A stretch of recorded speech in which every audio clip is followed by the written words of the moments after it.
जाय मानसिया रायजो राजाफोरनि गेजेराव गावनि आंगो लोगोफोरजों सम सम रंजा बाजा थायो नाथाय माबा मोनसे गोरोन्थिनि थाखाय जोबथेसालियाव थांनायनि दिनैसिमबो बिथाङा माला उदां जागोन माला फैफिनगोन नाथाय माखासे भिडिअखौ नायोबा जोबथेसालिनिफ्राय उदां जानाय बायदि मोनो।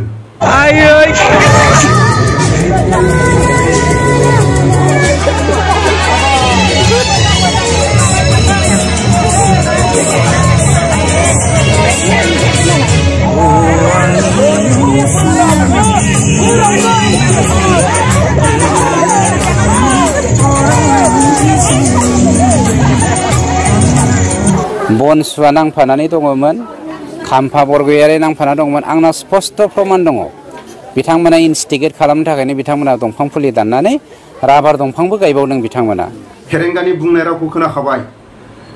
दिनै फरायसा आफादनि बुनसुनि मुंखौ जायफोर लावखिगुरि गामिनि रायजो राजाफ्रा न'खरनैसो दैबानाजों हा हुआ सिलिंखार जाबाय, दैलां समाव माइ दैफ्रा सिलिंखार जाबाय, बिथांमोना माखासे नबथि गैजायै जायफोर बिथांमोना साननैसो सरकारि हायाव न' लुथ'नानै थानाय बेबायदि समाव दिनै सिलिंखार खालामनायनि उनाव फेरेंगानि खुगायाव खोनानो मोनबाय बुनसुआ आखाइ दं।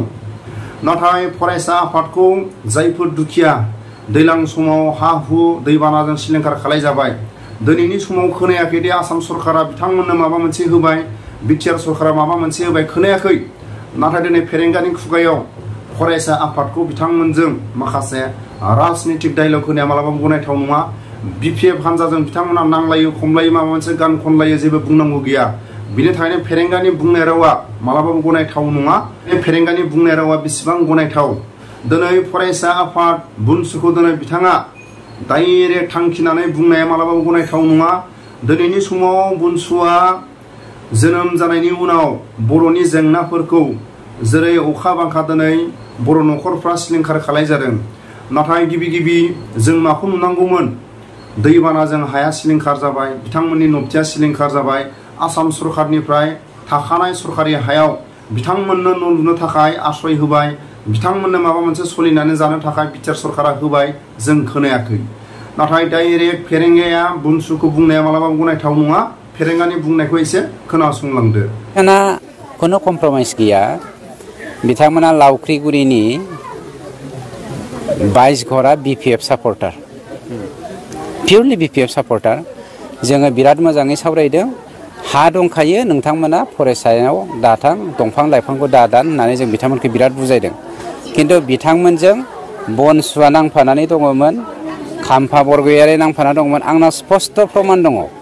बिथांमोना इनस्टिगेट खालामनो थाखायनो बिथांमोना दंफां फुलि दाननानै राबार दंफांबो गायबावदों बिथांमोना। राबार दंफांखौ सोर हरदों? मैया जोंना सासे फरेस्ट डिपार्टमेन्टनि एसिबा क्लियार होदों जे 5 लाख दाल दंफां गायनो, राबार दंफां गायनो, फांसे दंफांखौथ' नों थाइसेयाव मोना ना राबार दंफांखौ। खमब्लाबो नोङो 15निफ्राय 30 थाखा जायो। होमबा 5 लाख दंफाङाव बेसेबां जागोन? आरो बेवहाय गायनायनि हाजिरा बेसेबां थांगोन? आरो बेवहाय फेन्सिंनि माबाया फैसाया बेसेबां थांगोन? खमब्लाबो बियो 60-70 लाखनि माबामोन, बियो मोनसे मा होनो प्रजेक्टमोन। बेखौ खालामनाया सोर खालामगोन?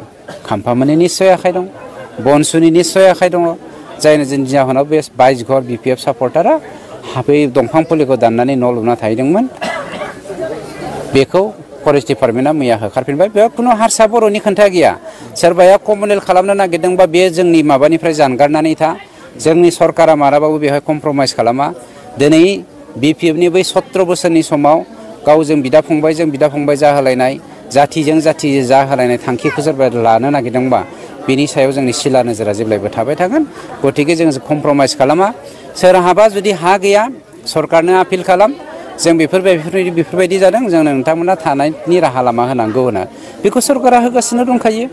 बा हा खुरखा जाबाय होननानै बिथांमोना गोसोबायदि जोंनि दंफां फुलिखौ दानफायनानै न' लुना थानो हागोन नामा? जों बोरै बेखौ होनो हानांगौ जाखो? बेथ' पलिटिकेल षड्यन्त्रसो। बे 22 घरा गोसो जानानै थाङाखैथ', बिपिएफआसो थांहोदों बिथांमोनखौ इनस्टिगेट खालामनानै।